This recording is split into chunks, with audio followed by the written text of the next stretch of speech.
Muli, magandang gabi po sa inyong lahat, sa ating mga kapatid, sa kanilang mga bahay. Nagpupuri at nagpapasalamat tayo sa Panginoon sa pagkakataong ito na online. Pwede pa rin po tayong magtipon-tipon at purihin ang kanyang banal at dakilang pangalan sa kabila ng ganitong mga krisis sa buhay. So tawagin po natin si Deacon Kevin at samahan niyo po kami sa inyong mga tahanan sa pag-awit at pagbibigay ng papuri sa Panginoon.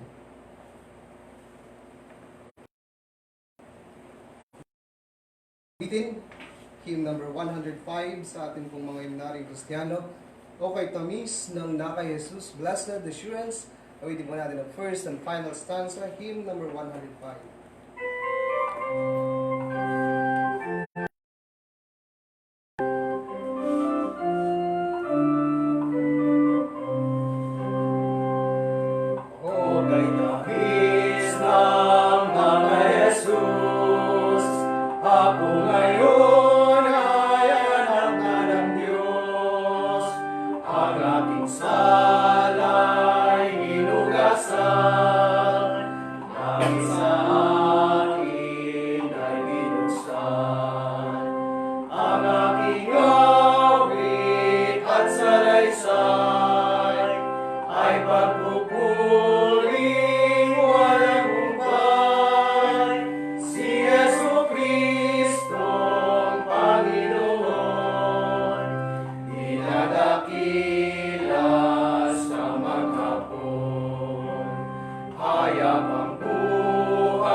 Binabati na magandang gabi ang lahat po ng mga kapatid sa kanilang po mga tahanan. So aking pong maiksing exhortation regarding po sa ating pong realization personally sa nangyayari pong pandemic ngayon. Personally po, ang panalangin po, ako na ang asawa, o karamihan po sa atin ay maging zero po yung casualty or maging COVID-free ang Palawan. Pero ang sagot po ng Panginoon sa ating panalangin ay no. Kaya nga po sabi po sa Proverbs 27, no? Huwag mong ipaghambog ang kinabukasan sapagkat hindi mo nalaman kung anong lalabas ng ibang araw. So, ang sagot ng Panginoon, yes, kasi may tendency tayo magmalaki. Kaya ang lesson sa akin personally, no, hanggang sa mga oras na ito, patuloy tayong tinuturuan ng Panginoon na maging humble. Kaya sabi sa James chapter 4 verse 6-7, ay binigyan niya ng higit na biyaya dahil dito, sinabi niya, sinasalungat ng Diyos, mapagmataas, ngunit binibigyan niya ng biyaya ang mapagpakumbaba. Ipasakop na ninyo ang iyong sarili sa Diyos, labanan niyo ang diablo, at siya ay lalayo sa inyo. Kaya nga naman, sa nangyari po sa atin noon, last Saturday, nataranta tayo dahil nagkaroon ng positive confirmed case sa Palawan at yung gobyerno natin, nagkakaroon ng tracing. So, sabi ko, yung unang impact sa akin is talagang pinapahumble tayo ng Diyos sa sitwasyong ito. No? Kung natutunan natin maging humble, dinagdagan pa rin ng Panginoon, inalaw niyo yung pangyayari ito sa atin, so baka hindi magkaroon ng submission, yung total submission sa Panginoon, yung humility. Kaya naman, yung bansa kanina, no, nag-declare, no, yung ating national government, si Paulong Duterte, na yung 4th week, no, itong week ay magiging National Week of Prayer. No? At ganda ng sinabi niya dito, ano, yung through prayer, let us as one nation find strength to defeat this invisible enemy, no, with the aid and blessing of God. So kaya naman as a nation talagang tayo po ay tinuruan ng Diyos na maging humble. Kaya huwag po tayong matakot at patuloy po tayo na mamuhay po sa pananampalataya. Yan po ang sinasabi sa Isaiah. Pero sa ngayon kasi ang tendency natin, no, pwede tayong mamuhay sa pananampalataya, no, hindi kaya sa takot, no. So sa ngayon po, inas natin habang tayo po ay nasa enhanced community quarantine, magbasa po tayo ng Biblia para po mas lalo mapapalataya kasi ang tendency din ngayon, pwede rin tayong hindi natin nakikita. Parang ganito, no? Takot na tayo na parang hindi na tayo namumuhay sa pananampalataya natin. So patuloy natin i-exercise sa ating pananampalataya. Sabi ng Panginoon sa Isaiah 41 verse 10, huwag kang matakot sapagkat ako'y sumasa iyo, huwag kang manglupaypay sapagkat ako'y iyong Diyos. Aking palakasin ka, yung Diyos natin magbibigay sa ating strength. Tutulungan niya tayo at alalayan tayo ng kanyang kamay. So napakagandang pangako po ng Diyos na patuloy nating pangawakan sa pananampalataya at hindi po mamuhay sa unhealthy po na fear, no? So tayo po ay dumako sa ating pong panalangin. Aming Diyos na banal, salamat po sa mensahe, paalanan yung mga salita. Salamat sapagkat sa mga oras na ito ay patuloy niyo kami sa aming pong naranasan na sitwasyon. Nandyan po yung pahigpit na quarantine. Tulungan niyo po kayo, Panginoon, na gamitin namin ang aming pong time wisely. Mai-devote namin palagi ang aming oras sa mga social media, sa TV, bagkos Panginoon ay balik-balikan namin ang iyong mga salita from time to time at makakuha kami ng kaisipan na nagmumula sa inyo para palakasin niyo po kami spiritually sapagkat aming po physical ay kung ito lang pagtuloy namin ng pansin ay may tendency na kami po ay babagsak sa aming physical na buhay, pwedeng bumaba ang immune system, magkaroon kami ng anxiety, talagang labis na pag-iisip, andun yung pag-alala, pero nawa Panginoon ay hindi ito mag-lead sa amin para kami po ay patuloy na kainin ng takot na ito, kundi kami po ay patuloy na mamuhay sa pananampalataya. Pagpalain niyo rin po at pangunahan yung mga kapatid namin na nasa kanilang mga tahanan. Tangan-tangan po namin yung mga salita. Dito po kami mag-aabay, dito kami susunod. At sa mga oras na ito, patuloy ko pong diadalangin ang pagsama niyo po sa amin. Gabayan niyo po kami pastor sa pagtuturo. Yung mga salita, patuloy niyo po siyang isustain ng karunungan na bumula sa inyo sa pagpapahayag at nawa ito'y magbigay sa amin, mag-boast ng aming pong spiritual na buhay sa mga kapatid na nakikinig at bigyan niyo po ng magandang connection ng internet sapagkat ang aming pong lugar ay nasa at kayo lang po ang mag-sustain ito para po tuloy-tuloy po yung feeding namin sa True Live, sa Facebook at gawin din po Panginoon Diyos, patuloy niyo po yung proteksyonan mula po sa virus na ito at nananangan kami sa iyo pong pangako, sa iyo pong mga salita. Pagpalain niyo po ito at nawa ang lahat na ito ay magbigay ng kalulatian sa inyo sa pangalan ni Jesus namin tagapagligtas sa inyo.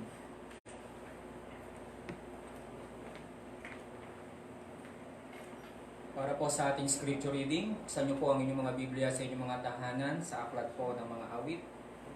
Babasahin ko po ang Psalm 91, mga awit, Kabanata 71, talata 1 hanggang 11. Ito po ay makikita rin natin sa ating TV screen. Babasahin ko po. Siyang tumatahan sa lihim o lihim ng dako ng kataas-taasan ay mananatili sa lilim ng makapangyarihan sa lahat. Aking sasabihin tungkol sa Panginoon, siya'y aking kanlungan at aking katibayan, ang Diyos ko na siyang aking tinitiwalaan. Sapagkat kanyang ililigtas ka sa silo ng paninilo at sa mga mapamuksang salot. Kanyang tatakpan ka ng kanyang mga bagwis, sa ilalim ng kanyang mga pakpak ay manganganlong ka. Ang kanyang katotohanan ay kalasag at baluti. Ikaw ay hindi matatakot sa kakilabutan sa gabi, ni sa panaman ng umihilagpos kung araw, dahil sa salot na dumarating sa kadiliman, dahil sa pag-ibaman sa sumisira. 1,000 ay mabubuwal sa iyong sipin, at 10,000 sa iyong kanan, ngunit hindi lalapit sa iyo. Iyong mamamasdan lamang ang iyong mga mata at iyong makikita ang ganti sa masama. Sapagkat ikaw, O Panginoon, ay aking kanlungan, iyong ginawang kataas-taasan na iyong tahanan.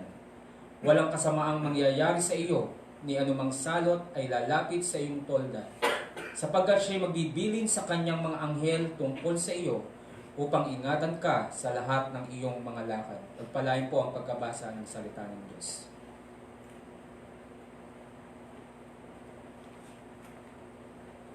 Isang magandang hapon po sa ating lahat. Sa puntong ito ay magkakaroon lamang po tayo ng maikling announcement. Pasalamatan po natin at purihin natin ang Panginoon sa kanyang patuloy na katapatan sa ating mga buhay at pag-iingat sa atin mula sa COVID-19. At ngayong araw po ay ang unang linggo po ng ating online meeting. At ang schedule po natin sa mga susunod na pagtitipon tulad nito, Sunday morning ay 10 a.m. to 11 a.m.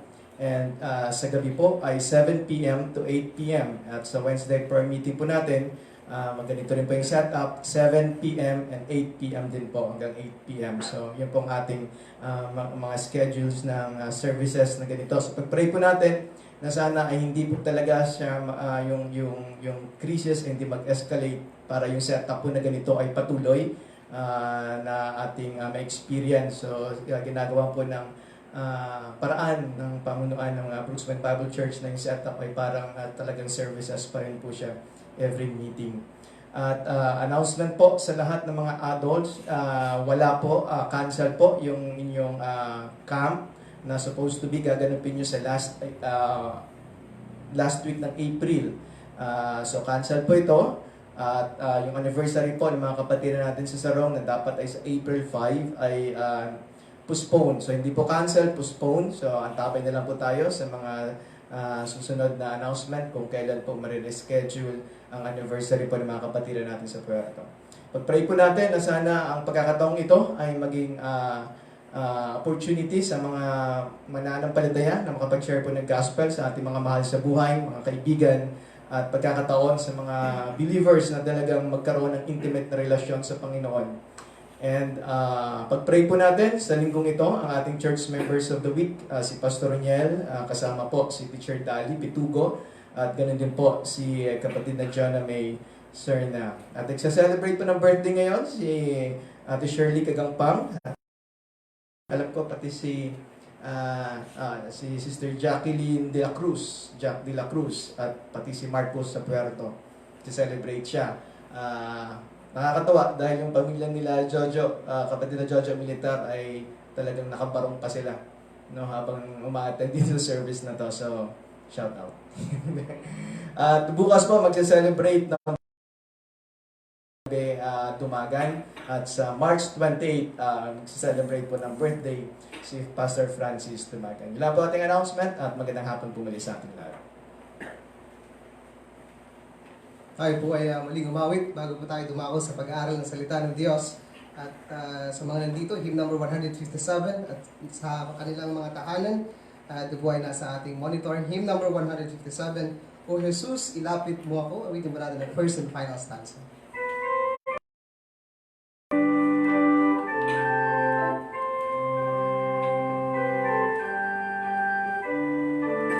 First stanza. Dinig mo'y aking narinig, Kristo, ang balya'y pagmamahal. Aking nais na pananalig ko, sa iyo ay tumibay. O Jesus, ilapit mo ako sa banal mong kanan. Ang angat ko'y lalo malapit ako sa iyo. May pag-ibig at may kagalakan, di mararanas ang lubos. Liban kung masapit ang tahanan, pagharap natin sa Diyos. O Jesus, ilapit mo ako sa banal mong panan. Ang angat ko'y lalo malapit ako sa iyo ng lubusan.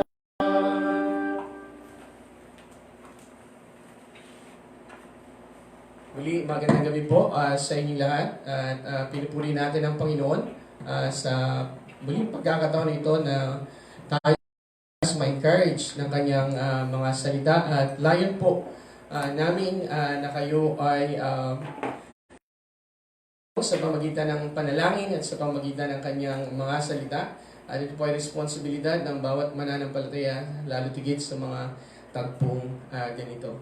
Bago po ang pag-aaral ng salita ng Diyos, tayo po muna ay saglit na Panginoong Diyos, patuloy po kaming humihingi ng gabay sa pag-aaral ng iyong mga salita dahil sa mga sandaling ito, mas nagiging makabuluhan, makatotohanan. Ang katotohanan ng iyong mga salita ang aming itong pagtitiwalaan.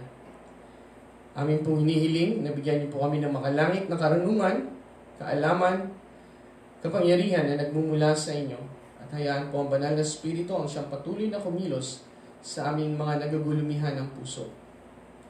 Inilalapit ko rin po sa inyo ang aming pong mga members of the week, si Pastor Riniel at Sister Dali. Gaya po ng panalangin ko kanina, patuloy yung pagpalain sila sa kanilang ministeryo. Pagkalooban ng mabuting kalusugan, physically and spiritually. At ganoon din po si Sister Johnny May Serna. Pagpalain niyo po siya sa kanyang pagtatrabaho at sa mga sandaling ito, kayo po ang magbigay ng comfort sa kanya, sa po ng kanyang pamilya. At encouragement po, Panginoon, hinihiling ko para sa bawat isa. Ama, inalalapit din po namin sa inyo. Mga frontliners po namin dito sa Brooks Point, ang Municipal Health Office, sa pangunguna po ng aming Mayor Jean de Los Angeles Feliciano, at si Dr. Sitosa. Panginoon, aking hinihiling na bigyan niyo po sila ng special protection sa kanilang mga sarili, sa kanilang pagsuserve sa aming bayan, kasama po ng mga kawani o kabilang sa kanilang pamunuan, mga health officials po namin at mga barangay health workers. Aming pong hinihiling na proteksyonan niyo po sila sa kanilang pag-minister sa amin.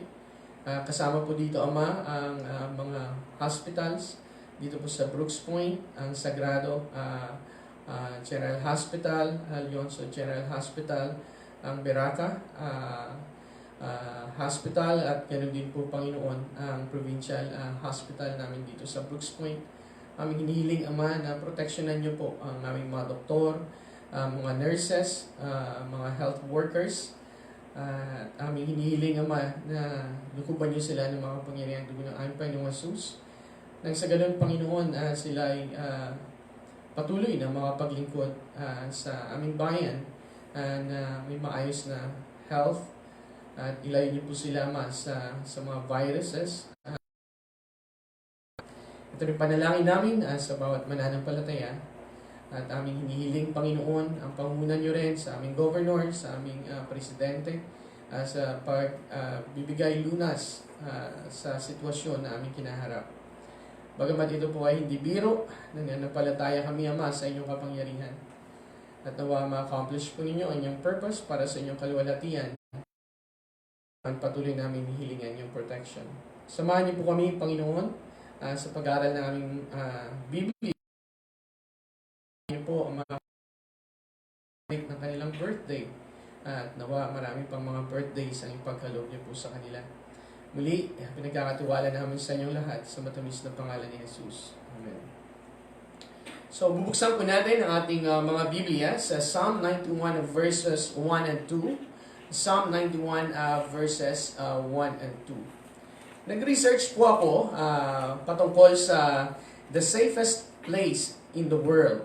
No? Ayon sa wordpress.com, sa mga big countries, ito po ang sinasabi nila, number 1 daw ang Spain. No? Japan, Italy, France, Australia, Germany, Canada, Poland, Bangladesh, and China. Ito po yung sa mga big countries. Meron din pong mid-size countries at small countries. I don't know how accurate ang data na ito. Pero sa ngayon po ay walang safe place. Dahil hindi natin nakikita ang coronavirus. At hindi natin alam kung sino-sino ang mga taong na-impluwensyahan na nito. No? Huwag sanang mangyari na isa pala sa mga nakasalamuhan natin ay meron ito. Kaya po ang ating pamahalaang lokal at national ay pinapaigting ang enhanced community quarantine, at nawa tayo ay magpasakop sa kanilang pangunguna sa bagay na ito. No? Kaya kung ating titingnan po, ito ay hindi na accurate sa ngayon dahil walang safe place na maituturing sa ating sitwasyon. Mga presidente ng mga bansa ay nangangamba, nag-aalala, concerned sila sa pangyayari sa pandemic na ito, no? So, pero may mabuting balita po. Sa Psalm 91 verses 1 and 2, meron pong safe place na pwede tayong manahan. Ito pong sinasabi, He that dwelleth in the secret place of the Most High shall abide under the shadow of the Almighty. I will say of the Lord, He is my refuge and my fortress. My God, in Him will I trust. Sa Tagalog po, siyang tumatahan sa lilim ng dako ng kataas-taasan ay mananatili sa lilim ng makapangyarihan sa lahat. Aking sasabihin tungkol sa Panginoon, siya'y aking kanlungan, aking katibayan, ang Diyos ko na siyang aking pinagtitiwalaan. Ang topic po natin sa gabi ito ay dwell safely in the shadow of the Almighty. Ito po yung safest place for us to live in. Ito po yung pinaka safe, pinakaligtas na lugar. Lalo tigit sa mga panahong pagsubok na ganito, na halos wala matatakbuhan. Sabi po ng Psalm 91 verses 1 and 2, dwell safely in the shadow of the Almighty. Dalawang punto lamang po ang gusto kong ibahagi sa inyo sa gabing ito. Una, believer's security is in the presence of the Almighty. Believer's security is in the presence of the Almighty. Sabi po sa verse 1, He that dwelleth in the secret place of the Most High shall abide under the shadow of the Almighty. So yung security po natin ay nasa presensya ng Almighty. Pangalawa, sa verse 2, believer's stronghold is in the person of God. From the presence of God to the person of God Himself. Yung stronghold po natin, yung refuge natin, yung fortress natin, ay yung persona mismo ng ating Panginoon. Sabi po sa verse 2, I will say of the Lord, He is my refuge and my fortress. My God, in Him will I trust. Ang verse 1 po ay example ng semantic parallelism or rhyme of thought or idea. Ang Psalm and Proverbs po ay mga halimbawang aklat sa lumang tipan na ito ay mga poem o tula. Now sa English, ang poem natin ay nagra-rhyme sa endings, sa sound endings. Sa ending po ng yung rhyme of sound. Okay? Now, sa Hebrew context ay different. Ang rhyme po ay nasa thought. Ang rhyme ay nasa meaning. No? Kaya yung first line, ito po ay nire-reiterate ng second line for emphasis. Halimbawa, sa verse 1, He that dwelleth in the secret place of the Most High shall abide under the shadow of the Almighty. So, He that dwelleth, okay? Yung second line, shall abide. So, sila po ay parallel. In the secret place, under the shadow of the Most High of the Almighty. Now, ano po yung purpose? Bakit inuulit yung meaning ng first line? Yung beauty po nito is to reiterate or emphasize yung thought. So, binibigyang diin po talaga yung idea ng first line sa pag-uulit ng second line. Now, most of the scholars believe that Moses is the author of Psalm 91 in connection with Psalm 90. So maraming mga scholars naniniwala sila na ang author nito ay si Moses. Moses personally and constantly experienced himself his security in God's presence through the pillar of clouds by day and the pillar of fire by night. Siya mismo po ay naka-experience ng presensya ng Panginoon na yung safest place sa buhay ni Moses. Ito yung mga times na nandoon siya sa presensya ng Panginoon. Alam natin yung sinagupan nila yung napakalaking bansa, world powers sa panahon nila. Yung bansa ng Egypt. At nung kanilang na-overcome ang bansang ito, maraming mga trials. Saan niya papakainin ang bansang Israel? Saan niya papainumin sa gitna ng disyerto? Ano yung magsisilbing shelter nila during the day? Ano yung magsisilbing ilaw nila during the night? Mga kapatid, yung sagot po dito, sa lahat ng mga kagulumihanan ni Moses as leader, leading almost 2 million people, is the presence of the Almighty. Kaya nasabi niya, that he that dwelleth in the secret place of the Most High shall abide under the shadow of the Almighty. So Deuteronomy 34, verse 10, sabi po dito, and there arose not a prophet since in Israel like unto Moses, whom the Lord knew face to face.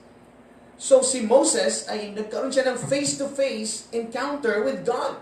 So na-enjoy niya yung presence ng Panginoon. Wala siyang kahit na ano sa kanyang kamay sa pag-lead sa bansang Israel except for his rod. Actually, pinagpalit niya yung scepter ng Egypt sa rod as shepherd as he leads the nation Israel. So, whom the Lord knew face to face. So, na-enjoy niya yung presence ng Panginoon. At sabi po dito ng Panginoon mismo, face to face. And because of that, sabi po sa verse 11, the following verse says, in all the signs and the wonders which the Lord sent him to do in the land of Egypt to Pharaoh, and to all his servants, and to all his land. Verse 12, and in all the mighty hand, and in all the great terror which Moses showed in the sight of all Israel. Notice the word all. 1, 2, 3, 4, 5, 6. 6 times po nabanggit in just 2 verses. And that means emphasis. With the presence of God that Moses enjoyed, Moses did great, mighty things. Mga malalaking at kakilakilabot na bagay. Miracles. Because of the presence of the Almighty. Sana po may matutunan tayong lesson dito. Na sa kabila ng pandemic, worldwide crisis na ito, let us enjoy the presence of the Almighty. Ang unang point po na gusto kong ibahagi sa inyo ay remain in the presence of God. Since believers' security is in the presence of the Almighty, we should remain in the presence of God. Manatili po tayo sa presensya ng Diyos. Sabi po dito sa verse 1, he that dwelleth in the secret place of the Most High shall abide. Notice the word dwell and abide. Inulit po yung idea ng dwell sa second line sa pamagitan ng pambanggit ng salitang abide. Tumatahan at nananatili. Saan daw po tayo dapat tumahan at manatili? Very clear. In the presence of the Almighty. Now, what is the difference between visiting and abiding? Ano po yung pagkakaiba ng pagbibisita at pananatili? Visiting ay temporal. Temporary lang po ang pagbibisita. Abiding, permanent. Ito yung residence. Okay? Now, professing Christians, yung mga nagsasabing mananampalataya na hindi naman, marami pong ganyan. Professing Christians visit God's presence. Bumibisita sila sa presensya ng Panginoon. But genuine believers remain in God's presence. Yung mga tunay na mananampalataya, hindi lamang sila bumibisita sa presensya ng Panginoon, sila mismo ay nag-a-abide, nananatili, at home sila sa presensya ng Panginoon. Most of the people just visit God's presence when there is a rising crisis. Kung meron pong mga trials, burden, and requests. Sa mga panahong ito, tahimik ang sanglibutan. At marami sa mga tao ang nagbibisita sa presensya ng Panginoon, lumalapit sa presensya ng Panginoon, wala pong masama dyan. At yun po yung dapat natin gawin. Pero may mas mabuti pa tayong gawin, o higit pa dyan, ang dapat natin gawin ay hindi lamang bumisita sa presensya ng Panginoon sa mga oras ng mga kabagabagan na katulad na ito, kundi tayo ay manatili, abide in the presence of the Almighty. Professing Christians, yung mga nagsasabing sila ay mananampalataya, subalit hindi pinapamuhay ang pagiging mananampalataya, don't remain at home with God because they don't have relationship with Him. Yung sa hindi tunay na mananampalataya, kaya siya ay bumibisita lang at hindi nananatili kasi hindi siya at home sa presensya ng Diyos. Bakit? Wala siyang relationship with God. Pagkatapos po nito ng aking pangangaral, ako ay uwi sa aming bahay. Nandun na aking may bahay at nandun na aking anak. At home po ako doon. Bakit? Ako ay may relationship sa aking may bahay at sa aking anak. Magiging at home lamang po tayo ng Diyos kung tayo may tunay na pakikipag sa Kanya. Remain in the presence of God. How long usually will a visitor stay in someone's place? Gaano katagal ba bumibisita ang isang bisita sa isang bahay? Hindi natin alam. Di ba? Siguro sa mga panahon ito, kung siya ay na-stranded at siya ay nanatili sa bahay ng kanyang kaibigan, hindi natin alam kung hanggang kailan siya mananatili doon bibisita. Pero may hangganan ang pagbibisita ng isang or leave that place. Bakit niya iiwan ang lugar na yon? The answer is, that is not his home. Hindi yun ang kanyang bahay. Are you a visitor or a resident of the presence of God? Ikaw ba ay visitor lamang? O ikaw ay may mga nagsasabing mananampalataya na ayaw nila ng salita ng Diyos. Ayaw nila ng biblical restrictions. Ayaw nila na pangunahan sila spiritually. Hindi sila at home sa Diyos at sa Kanyang mga salita. Sadly, because they don't have true relationship with God.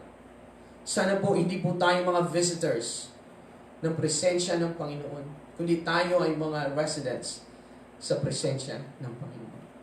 Sana po hindi lang tayo bumibisita sa mga panahong ito, kundi tayo mananatili, matapos man ang COVID-19, nananatili tayo sa presensya ng Panginoon at maging at home tayo sa Kanyang presensya.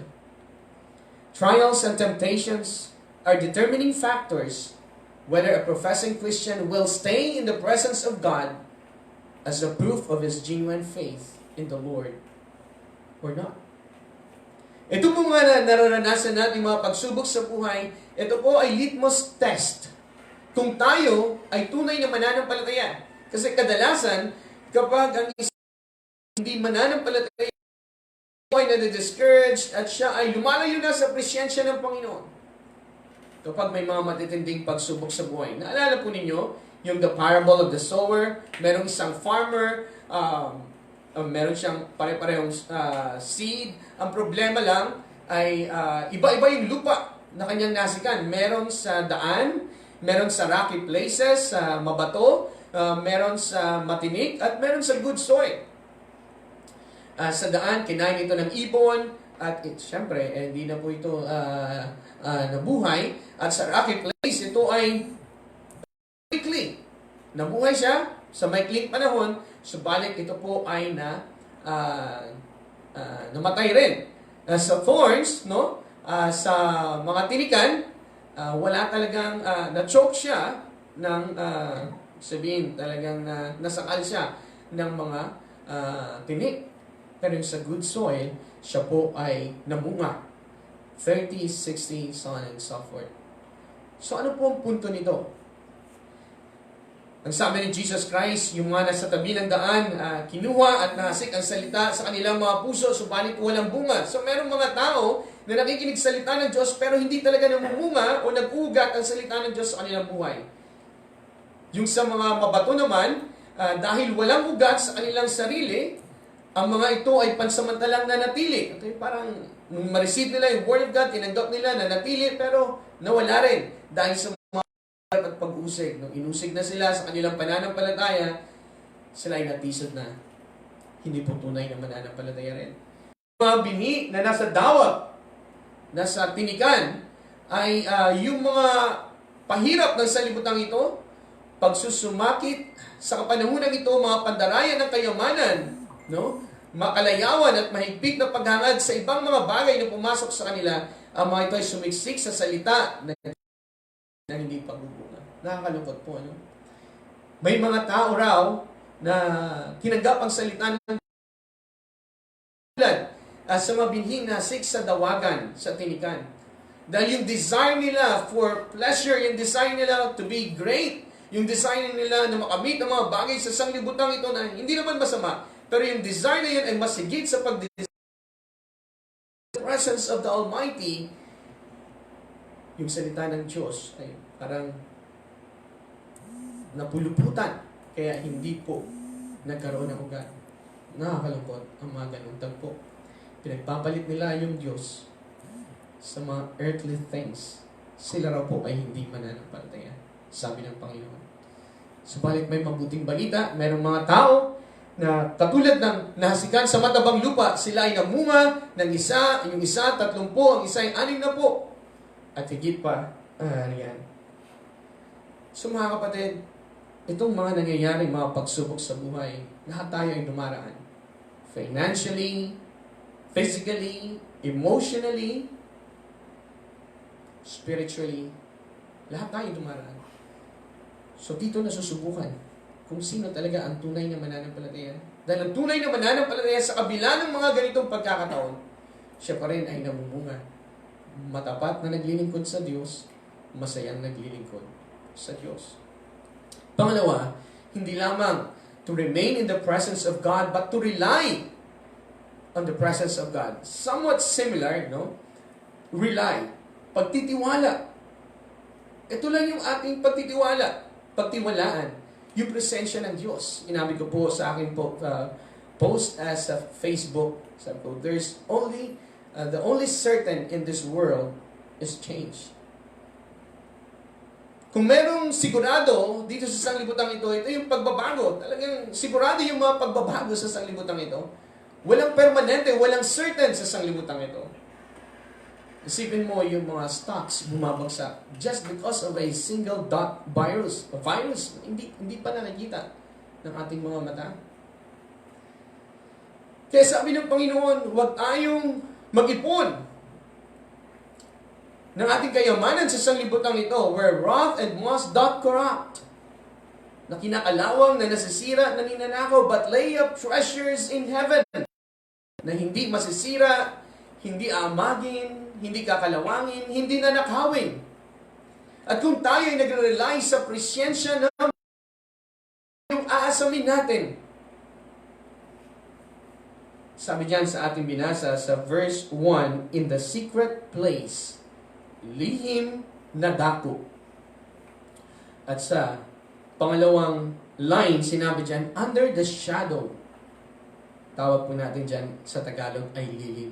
So rely in the presence of God. Place of the Most High. Doon sa lilim, doon, ito yung secret place natin, mga kapatid, sa mga pagkakataong ito. Literally, ang secret place po natin ay yung ating mga closet in prayers. Kung saan tayo nananalangin, lugar na nananalangin, sa ating mga kwarto, yun ang maging secret place natin, kung saan natin na-enjoy yung presensya. Natutuwa ako sa mga families na nagpo-post sa Facebook na sila ay nagde-devotion as family. Yun yung kanilang secret place. Ini-enjoy nila yung presence ng Diyos. Rely on the scope or jurisdiction of God's protection. Mga kapatid, huwag po tayong lalayo sa presensya ng Diyos dahil ito po ay napakadelikado. Kung tayo ay mawalay sa kanyang presensya, dapat nandun lang tayo sa scope or jurisdiction ng presensya ng Diyos. Because the safest place to be with is within the will of God. Ang pinaka-safe po na lugar kung saan tayo mananatili ay doon sa kalooban ng Diyos. Kahit dumating pa ang COVID-19, kahit dumating pa yung kamatayan, hindi po ito makakauga sa ating pananampalataya katulad ng sinulat ni Horatio Spafford sa kabila ng namatay ang kanyang dalawang anak nasunog ang kanyang bahay, kanyang business. Sinabi niya pa rin, "It is well with my soul." May peace pa rin siya. Pa rin siya sa kanyang buhay. Because the safest place to be is within the will of God. Kung ikaw ay lumalayo sa kalooban ng Panginoon, kapatid, nasa delikadong position ka. Kung ikaw ama ng pamilya at hindi mo sigurado kung ikaw nasa kalooban ng Panginoon, kaibigan, hindi lang ikaw maapektuhan dito, kundi yung mga kasambahay. Ang safest place, hindi lamang sa COVID-19, hindi araw-araw, ay doon sa presensya. Napakaganda po ng illustration. Kapag mayroong mga lawin o agila, hawk or eagle, yung safest place para sa mga sa mga sisiw ay nasa kanlungan ng kanilang inahin. O hindi nagbabago. Yung kanilang kondisyon nandiyan pa rin, lumilipad pa rin ang mga lawin, ang mga agila. Pero secure sila at peace sila kapag sila ay nasa sinapupunan, nasa pangangalaga ng kanilang inahin. And same thing with us. Tumagal man, sana wag naman, pero kung tumagal man ang COVID-19, mga kapatid, merong safest place for us to dwell in, and that is in the presence of God. Sagot ka ng Diyos kung ikaw ay nasa lilim ng makapangyarihan Diyos.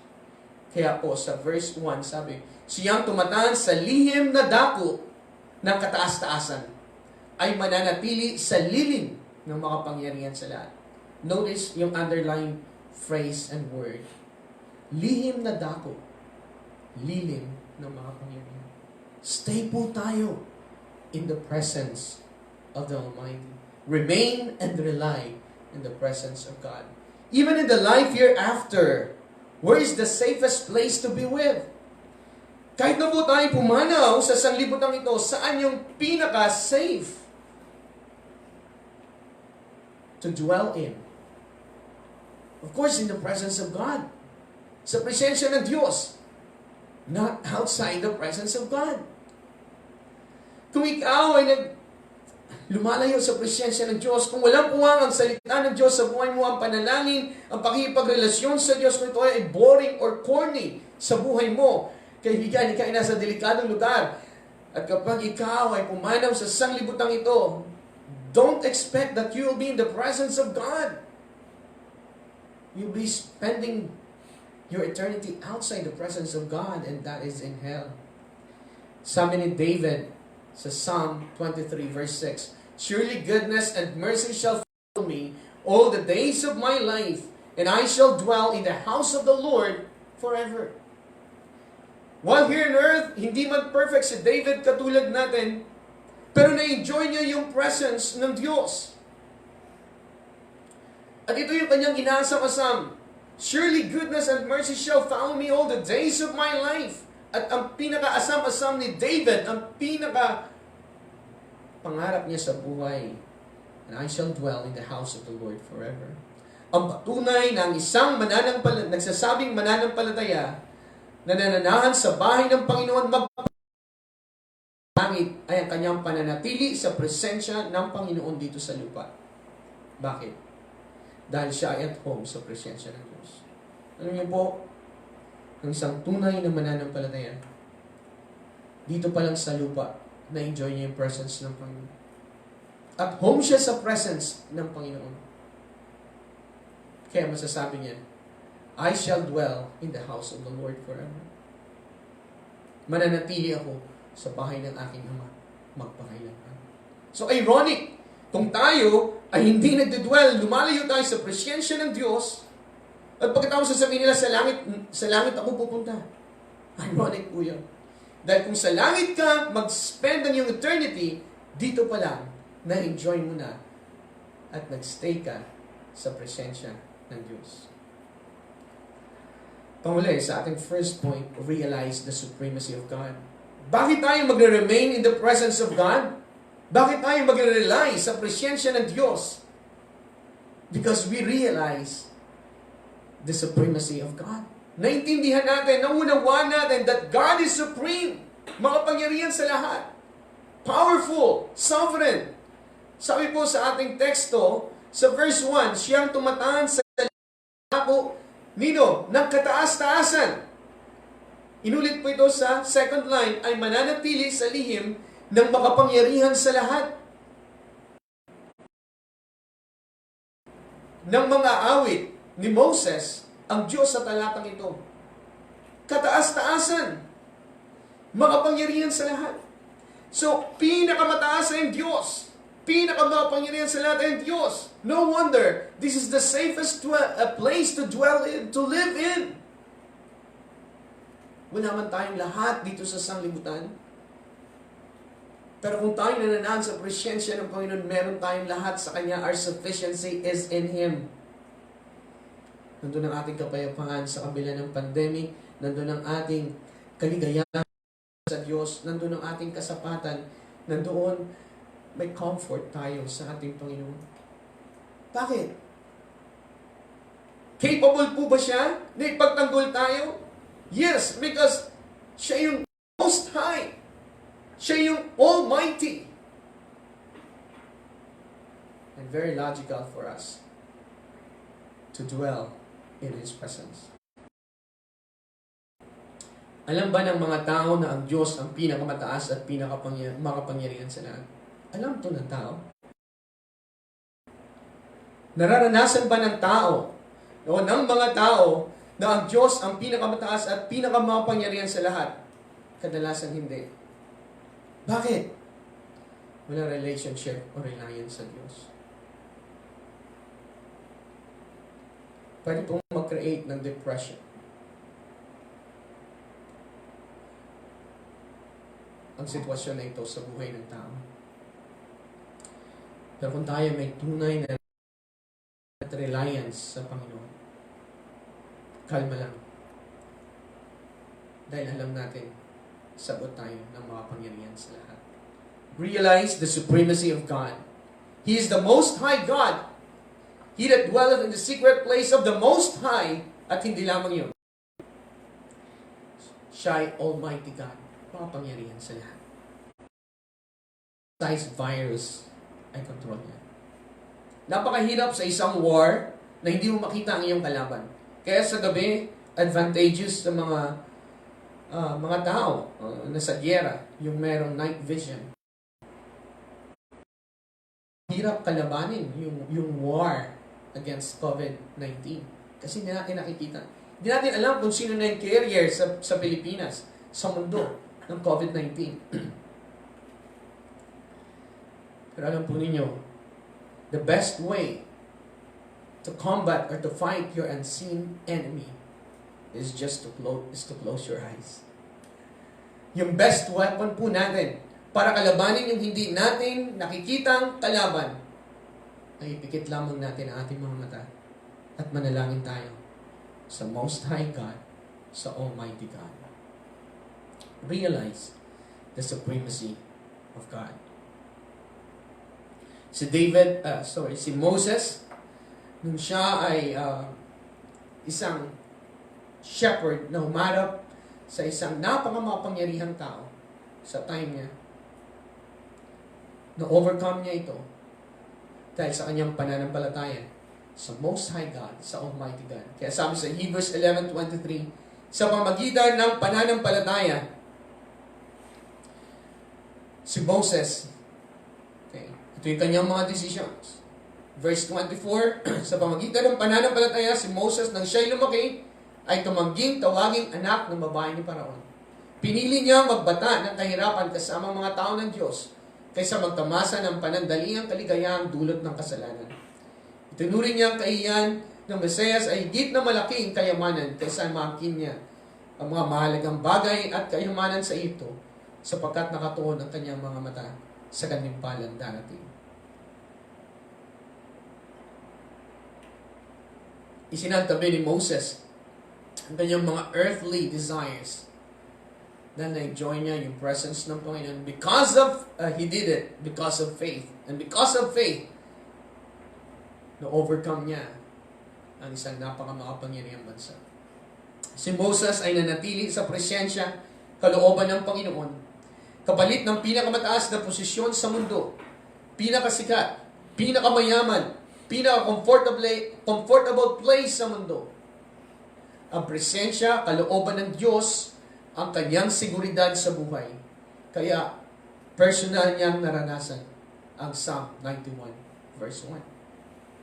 Na-overcome niya yung lahat ng kasikatan, kayamanan, although hindi ito masama, na-overcome niya yung pinaka-comfortable place dito sa mundo at pinili niya, iniwan niya lahat ng ito at pinili niya kahit siya magdanas ng hirap sa ilang, basta siya ay nasa presensya ng Panginoon, nasa kalooban ng Diyos. Dwell safely in the shadow of the Almighty. Believer's security is in the presence of the Almighty. Saan po ang iyong security? Kung yung security ay sa pera mo, wala itong magagawa sa mga ganitong panahon. Sa kasikatan mo, hindi ka masasecure nito sa mga pandemic issues. Kita natin mga sikat na basketball players, sa media, sa medicine, sa show business. Hindi sila excuse sa pandemic na ito. Mga kapatid, ang security natin ay walang iba kundi sa presensya ng Panginoon. Pangalawa at panghuli, believers' stronghold. Yung ating fortress is in the person of God. Ay nasa persona ng ating Panginoon. Verse 2, ito pong sinasabi, I will say of the Lord, He is my refuge, shelter, and my fortress, strong place. My God, in Him will I trust. From the presence of God to the person of God Himself. Makita natin yung intimacy ni Moses dito sa verses 1 and 2. Kanina, sinasabi niya lang sa atin yung presensya ng Panginoon. Pero ngayon, yung person mismo ng Panginoon, I will say of the Lord, Lord, I will bless your name. And this, what I'm going to say, ito yung sasabihin ko sa iyo, Lord, you are my refuge. You are my shelter. And my fortress, my strong place, Lord. My God, in Him will I trust. So yung trust ni Moses ay walang iba, kundi sa ating Panginoon lamang. Sa verse 2, anong salita ang nagpapahayag ng metaphor? Kung sa verse 1, meron pong semantic parallelism, no? Yung second line, inuulit yung first line for emphasis. Sa verse 2 po, may tinatawag po tayo ng metaphor or direct comparison. Kinukumpara yung Diyos para maunawaan natin yung kanyang function, yung kanyang power, yung kanyang character. Kinukumpara siya sa isang bagay. Ang Diyos sa verse 2 upang ma-appreciate na nagbabasa sa anong direkta inahalintulad ang Diyos. Inahalintulad siya sa isang refuge. Inahalintulad siya sa isang fortress. Okay? Now, sa kasalukuyan, ano ang nagsisilbing fortress o stronghold ng mga bansa? Yung mga power o world power country, mga makapangyarihang bansa. Ano yung kanilang pride? Ano yung kanilang fortress o nagsisilbing stronghold o shelter nila? Well, ito yung mga military bases nila. Kaya sa mga strategic places, no? Sila ay nagtatayo ng mga military bases nila. Ang US meron sa Hawaii, ang China meron sa Spratly, no? Ito yung kanilang fortress o stronghold. Noong 10 to 18th century, ano ang nagsisilbing fortress o stronghold ng mga bansa? Hindi po ito mga military bases, kundi yung mga castle. No? Ito yung kanilang nagsisilbing, ito ay St. Michael Castle in France. Nagsisilbing stronghold po nila. Excuse me. Sa panahon po ng Old Testament, no? Ang nagsisilbing fortress o stronghold ng mga bansa ay yung mga, ito po, sa bansang Israel, ay Masada. Yung fortress. Ito yung huling lugar na overcome na pagtagumpayan sa bansang Israel bago sila tuluyang napaalipin sa kanilang mga kalaban. Masada. Now, ipinapahayag ng psalmist o manunula, sa buhay na ito, indispensable ang pagkakaroon ng kuta, fortress, tanggulan at batong matibay na kanlungan, hindi lamang kapag may mga pagsubok, kundi araw-araw sa buhay. Okay? So, makikita po natin na kung indispensable sa mga world power countries yung pagkakaroon ng mga military bases, sa ating spiritual na buhay, dapat po meron din tayong fortress. Natin sa sanglibutan ito, dapat meron tayong fortress. Meron tayong muog. Kailan ka pakipakinabang ang military bases? Kuta o fortress? Kailan? Sa buhay na ito, makapangyarihan ng kaaway na hindi nakikita, ang Diablo. Siya ay kinaguriang mangwawasak o destroyer. Yung mga fortress, kapakipakinabang ng war, kundi sa araw-araw. Okay? Kahit walang gera, importante yung fortress. Kasi hindi sila basta-basta mapasok ng kalaban kapag meron silang mga nakaharang na mga military bases. Now, sa buhay po natin, yung kaaway natin na hindi nakikita, yung Diablo ay tinaguriang destroyer. Kaya kailangan natin ng fortress araw-araw. Katulad ni Job, no? Nung siya ay winasak ng Diablo, gusto siyang wasakin ang kanyang pamilya, kanyang business, ang kanyang lahat sa buhay. Merong fortress ang si Job. At ito yung kanyang relationship sa Panginoon. Kailan at anong gustong gawin ni Satan sa isang tao? Gusto niyang wasakin. Bakit hinayaan ng Diyos na kumilos ang Diablo upang sirain si Job? Gustong sirain ni Satan si Job. Pero inalaw ito ng Panginoon para subukin si Job ang kanyang pananampalataya. And surely, after kanyang pananampalataya, napakabuti ng Diyos. Napakapangyarihan ng Diyos. Sa sanglibutan ito, hindi natin maiwasan ang trahedya, sakit, kamatayan. Maging ang mga bagay, mga hindi magagandang pangyayari sa buhay ng tao, ay pwede palang gamitin ng Diyos. All things work together for good to them that love God, to them who are called according to His purpose. Paano na pagtagumpayan ni Job ang matinding pagsubok sa buhay? Pagtitiwala sa Diyos. Ano ang mangyayari sa isang taong tinatanggihan ng Diyos upang kanyang maging tanggulan? Kapahamakan dito sa lupa at walang hanggang kamatayan doon sa impyerno. Mga kapatid, mga minamahal, muli kong babasahin sa inyo ang Psalm 91 verse 1. Siyang tumatahan sa lihim na dako ng kataas-taasan ay mananatili sa lihim na makapangyarihan sa lahat. Aking sasabihin tungkol sa Panginoon, siya ay aking kanlungan at aking katibayan. Siya yung fortress. Siya yung aking military base, spiritual fortress. Ang Diyos ko na siyang aking tinitiwalaan. Sapagkat kanyang ililigtas ka sa silo ng maninilo at pamuksang salot. Bagamat ito ang trabaho ni Satan, manilo sa salvation natin ay nasa Panginoon. Kanyang pagwis at sa ilalim ng kanyang mga pakpak ay manganganlong ka. Ang kanyang katotohanan ay kalasag. Ikaw ay hindi matatakot sa kakilabutan sa gabi, di sa panaman na humihilagpos kung araw. Dahil sa salot na dumarating sa kadiliman tulad ng COVID virus, Ni dahil sa pag-iba man sumira sa katanghaliang tapat, 1,000 ay mabubuwal sa iyong sleeping at 10,000 sa iyong kanan, ngunit hindi mamamasdan lamang ng iyong mga mata at iyong makikita ang ganti sa masama. Sapagkat ikaw, O Panginoon, ay aking kanlungan. Iyong ginawa ang kataas-taasan ng iyong tahanan.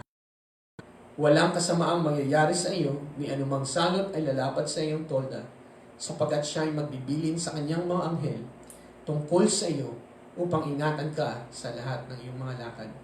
Kanilang dadalhin ka sa kanilang mga kamay ng iyong paa sa isang bato. Iyong yayapakan ang leon at ang pong o ahas, at ang ahas ay yuyurakan mo ng iyong mga paa. Sapagkat kanyang inilagak ang kanyang pag-ibig sa akin, kaya iniligtas ko siya. Aking ilalagay siya sa mataas, sapagkat kanyang naalaman ang pangalan ko. Siya ay tatawag sa akin at sasagutin ko siya. Ako'y sa kanya. Ililigtas siya at pararangalan siya.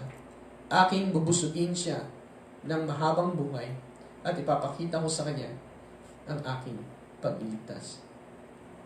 Suggestion ko po, ating pagbulay-bulayan ang Psalm 91, buong chapter na ito, sa kabila ng banta ng COVID-19. At pagtiwalaan natin ang ating Panginoong Diyos na nagbigay ng kanyang bugtong na anak upang iligtas tayo sa ating mga kasalanan. Paano mo at ng buhay? Kung ikaw, Ama, Ina ng iyong tahanan, at ang iyong bahay sa lakbay ng buhay. In the secret place of the Most High, I will say of the Lord, He is my refuge and my fortress. My God, in Him will I trust. Dwell safely in the shadow of the Almighty. Why? Because believers' security is in the presence of the Almighty. Believers' stronghold is in God. Manalangin po tayo.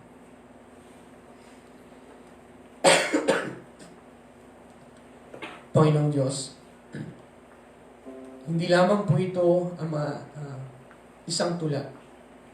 Ito po ay na-compose based sa isang experience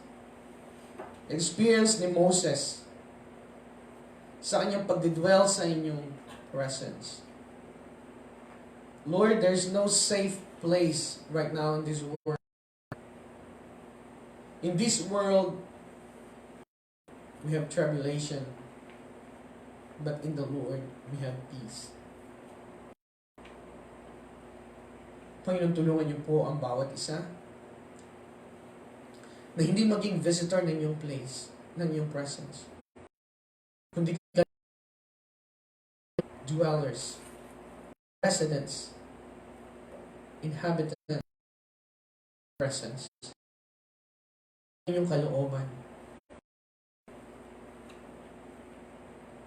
na masusumpungan namin ang aming sufficiency, ang aming comfort,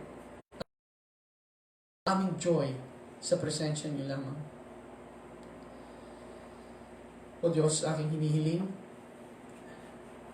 natulungan niyo po na magkaroon kami ng personal na relationship sa inyo. Sa pamagitan ng pagtitiwala lamang sa tanging tagapagligtas. Walang relihiyon, walang ritual, walang sakramento na magliligtas sa amin o magdadagdag sa kaligtasan ginawa ni Kristo doon sa krus ng Kalbaryo. It is finished. Tapos na at ginawa niya ang kaligtasan namin. At ito yung paraan, Panginoon, para kami magkaroon ng relationship sa inyo. Because no man cometh unto the Father, walang sinong magkaroon ng relasyon sa Ama, but by Christ. Kundi sa pamagitan lamang ni Kristo na aming tagapagligtas. Aking inihiling, Panginoon, na siyasatin namin ang aming mga sarili. Kung kami nga ba ay visitors lamang o dwellers sa inyong presensya. Nihiling ko po, Ama, pagpalain niyo po ang bawat isa sa pamamagitan ng mga salitang ito. Sa mga mananampalataya, encourage at comfort niyo po kami na merong safe place kung saan kami magdedwell in. At ito po ay sa presensya ng aming Panginoon. ang aking hinihiling na enjoy po namin sa mga tagpong ito. Mga families ng iglesyang ito, sama-samang manalangin, magbasa ng inyong salita, umawit, mag-aral ng inyong mga salita. At nawa, masumpungan ang aming security sa inyo lamang. Muli o Diyos, aming hinihiling na spare niyo po ang aming bayan ng sa banta ng COVID-19. Wala nawa pong magkaroon ng ganitong karamdaman at hindi nawa ito lumaganap, Panginoon. Tulungan niyo po ang mga tao, Panginoon. Talagang hanapin kayo ng buong puso. Tulungan niyo po na magbigay kami ng kalwalatian sa inyong banal na pangalan. Tulungan niyo po na talikuran na namin ang aming mga maling gawain at sumampalataya sa aming tagapagligtas sa aming Panginoong Kristo. Muli o Diyos, proteksyonan niyo po ang aming mga frontliners dito po sa Brooks Point, sa aming lalawigan, at doon din po sa aming bansa. Sa military, mga Marines, mga PNP po namin, nangangalaga sa seguridad ng aming bansa, sa medical na sitwasyon ng aming bansa, aming lalawigan at aming bayan. Samahan niyo po sila. Tulungan niyo po kami na lumago sa aming pananampalataya. Tulungan niyo po ang mga miyembro ng Brooks Point Bible Church, bagamat hindi po kami magkakasama physically, init niyo po kami, puklurin niyo po kami spiritually. Ingatan po, Panginoon, hindi lamang ang aming pananampalataya.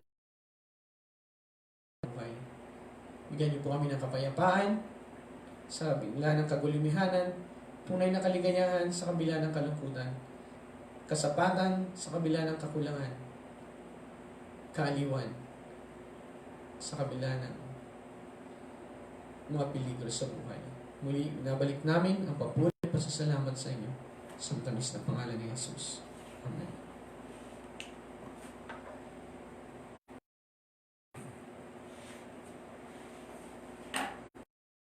Kaya awitin po natin ang hymn 70, ang kapayapaang kaloob ng Diyos. At sabi po dito sa huling stanza, sa tuwa o hirap na dinaranas, may layunin ng Diyos na mapaglingap. Tunay nga na sa sitwasyon ito na merong layunin ng Diyos. At sabi niya sa koro, sa Diyos nananalig, puso'y tiwasay, sa kanyang pangako ay nananalig. Wala tayong kung hindi ang ating Diyos lamang. Awitin natin ang first and final stanza, hymn number 1, ang kaloob ng Diyos.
ng kabiguan.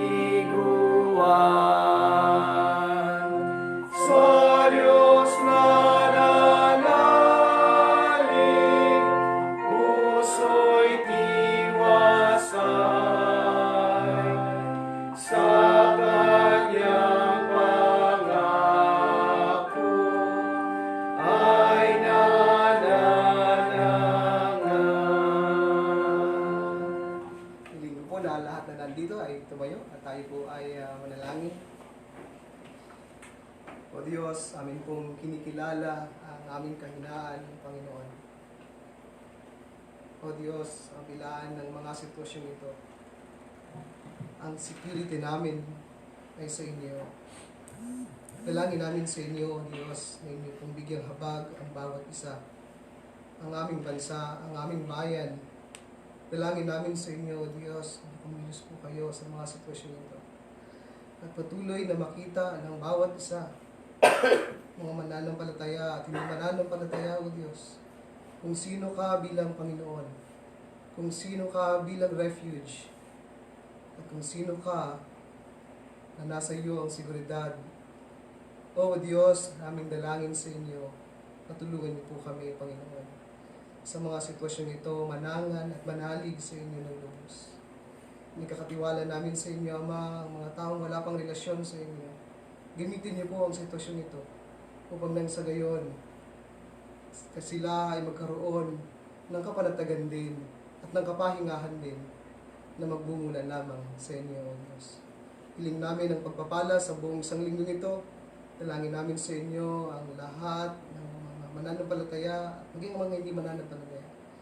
Ang mga kawani ng gobyerno na patuloy na nakikipagbaka sa epidemyang ito, O Diyos. Panginoon, ingatan niyo po ang bawat isa. Pagpalain niyo po kami at ibalik sa darating na Wednesday para sa aming prayer meeting. Dalangin namin sa inyo na maging pagpapala ang mga gawain katulad nito, O Diyos, at patuloy na makapagpatatag ng inyong mga anak. Ito po ang aming samot dalangin sa matamis na pangalan ni Jesus. Amen. Okay, magandang gabi pong muli sa inyong lahat at tapos na po tayo sa ating gawain ngayon.